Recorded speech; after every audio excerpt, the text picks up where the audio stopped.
بسم اللہ الرحمن الرحیم، اللہ کے نام سے جو رحمان اور رحیم ہے۔ وَلَقَدْ يَسَّرْنَا الْقُرْآنَ لِلذِّكْرِ فَهَلْ مِن مُدَّكِرٍ۔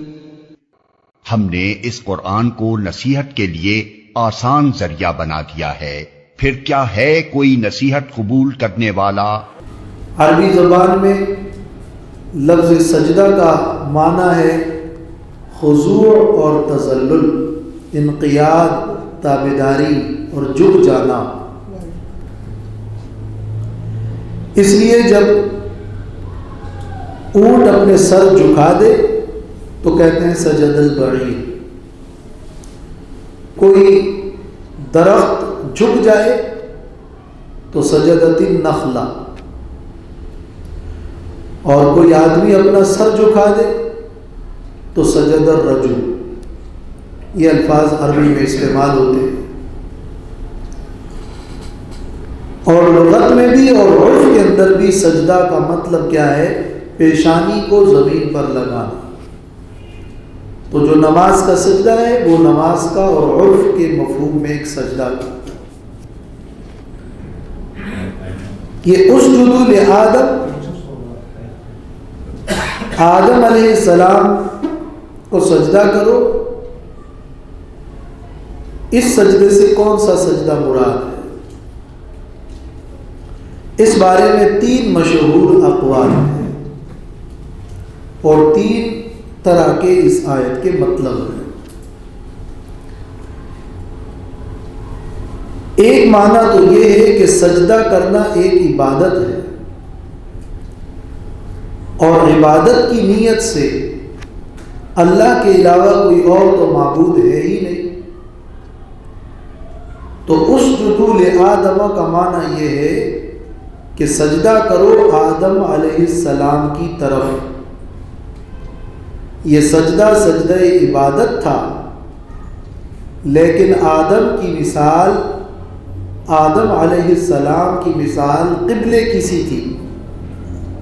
جس طرح ہم بیت اللہ کو اور کعبہ کو سجدہ کرتے ہیں تو ہمارا عقیدہ یہ تو نہیں ہے کہ کعبۃ اللہ معبود ہے، بلکہ وہ ہمارے لیے ایک جہت اور ایک قبلہ ہے۔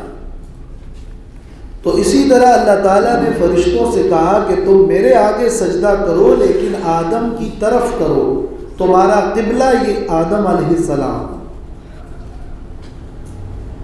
تو اسجدوا لآدم، سجدہ کرو آدم علیہ السلام کی طرف، اور یہ سجدہ عبادت ہے اور اللہ کے لیے ہے، مگر آدم علیہ السلام کی مثال وہ قبلے کی سی ہے۔ یہ اس میں پہلا قول ہے۔ دوسرا قول جس کو جمہور محققین اور مفسرین نے ترجیح دی ہے وہ یہ کہ سجدہ یہ عبادت کا سجدہ نہیں تھا، بلکہ یہ تعظیم کا سجدہ تھا۔ اور سجدے کا معنی جھک جانا، یعنی اپنے سر کو جھکاؤ اور بطور سلام کے، بطور تعظیم کے، بطور عزت افزائی کے جھک جاؤ آدم کے سامنے۔ یہ آدم کی عبادت نہیں ہے، بلکہ اس آدم علیہ السلام کی تعظیم کی خاطر اس کو سلام کہہ سکتے ہیں، اور بطور تحیہ کے، بطور تسلیم کے آدم علیہ السلام کے سامنے جھک جاؤ۔ ورنہ عبادت کا سجدہ کسی شریعت میں بھی جائز نہیں رہا، اور یہ جو تعظیم والا سجدہ ہے یہ بطور عزت افزائی کے اور بطور سلام کے کسی کے سامنے جھک جانا ہے، یہ اس شریعت میں اور بعد کی بھی بعض شریعتوں میں یہ جائز رہا، لیکن اس شریعت محمدی میں اور رسول اللہ صلی اللہ علیہ وسلم کی شریعت میں تعظیم کے طور پر بھی کسی کے سامنے جھک جانا منع ہے۔ نبی کریم صلی اللہ علیہ وسلم نے فرمایا لو آمر احدا ان یسجد لاحد لامرت النساء ان یسجدن لازواجہن، اگر میں کسی کو حکم دیتا کہ وہ کسی کے آگے جھکے اور سجدہ کرے تو میں عورتوں کو حکم دیتا کہ وہ خاوندوں کے آگے سجدہ کریں، تو وہ عبادت کا سجدہ نہیں بلکہ تعظیم کا سجدہ ہے، اور وہ تعظیم کا سجدہ بھی پہلے جائز تھا لیکن اب جائز نہیں۔ اب یہ گناہ کبیرہ ہے کہ کوئی تعظیم کی نیت سے کسی کے آگے سجدہ کرے، اور اگر نیت ساتھ میں عبادت کی ہو اور کسی کو خدائی صفات دے کر اس کے آگے جھکتا ہو تو پھر تو یہ عقیدے کا کھلا شرک ہے۔ اور اگر صرف محض تعظیم کا ارادہ ہو، کسی میں خدائی صفت کو تسلیم نہیں کرتا لیکن وہ بطور عزت افزائی کے کسی کے آگے جھک کر سجدے کرتا ہے، تو یہ جھک کر سجدے کرنا گناہ کبیرہ ہے۔ تیسرا معنی سجدے کا لغت کے اندر معنی کسی کے تابع ہو جانا اور کسی کی تعریف کرنا اور کسی کی خدمت کرنا اور کسی کا تابع ہونا، یہ بھی لغت میں سجدے کا معنی ہے۔ جیسے اللہ تعالیٰ نے قرآن مجید میں فرمایا ہے کہ وَالنَّجْمُ وَالشَّجَرُ يَسْجُدَانِ، ستارے اور درخت سجدہ کرتے ہیں، تو ظاہر ہے کہ اس کا معنی یہ تو نہیں ہے کہ پیشانی زمین پر لگاتے ہیں۔ وہاں ستاروں کا اللہ کے حکم کے تابع رہنا اور درختوں کا اللہ کے حکم کے تابع رہنا، اور یہ سجدہ تسخیر ہے، طوعا و کرہا اللہ کے آگے تابع رہنا، اس کے لیے بھی لفظ سجدہ کا استعمال ہوتا ہے۔ سورۃ رعد میں الفاظ ہے وَلِلَّهِ يَسْجُدُ مَن فِي السَّمَاوَاتِ وَالْأَرْضِ۔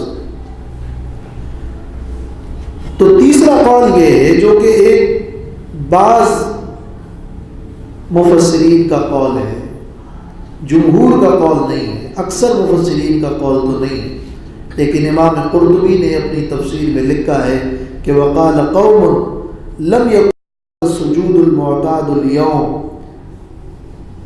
ولكنه مبقى على اصل اللغة فهو من التذلل والانقياد اخضعوا لآدم واقروا له بالفضل، کہ یہاں پہ سجدے سے مراد وہ عادت کا سجدہ نہیں ہے بلکہ اس جدول آدم کا معنی یہ ہے کہ اے فرشتوں آدم کے تابع رہو اور اے فرشتوں آدم کی فضیلت کا اقرار کر لو، اور اے فرشتوں آدم کی اور بنی آدم کی خدمت میں لگ جاؤ۔ تو آج تک فرشتے ابن آدم کی خدمت میں لگے ہوئے ہیں، کرامن کاتبین کی صورت میں، اور حفاظت کے فرشتے، اور اسی طرح دوسرے امور پر جو فرشتے اللہ کی طرف سے مقرر ہے، یہ آدم و ابن آدم کی خدمت میں وہ لگے ہوئے ہیں اور تابع ہیں، اللہ کے حکم کے تابع ہیں۔ یہی مطلب امام راغب اصفہانی نے مفردات القرآن میں بھی ذکر کیا ہے، جو لغت کے بہت بڑے عالم ہیں۔ اگر یہ معنی لیا جائے کہ سجدے سے مراد ابن آدم اور آدم کی خدمت میں لگ جانا اور تابع ہونا ہے تو اس معنی پر کوئی اعتراض وارد نہیں ہوگا، اور اگر تعظیم کا سجدہ مراد ہو جائے تو پھر سوال ہوگا کہ تعظیم کا سجدہ تو جائز نہیں ہے، تو جواب یہ ہے کہ یہ اس شریعت میں جائز تھا، اور اگر عبادت کا سجدہ ہو تو پھر آدم علیہ السلام بمنزل قبلے کے ہیں۔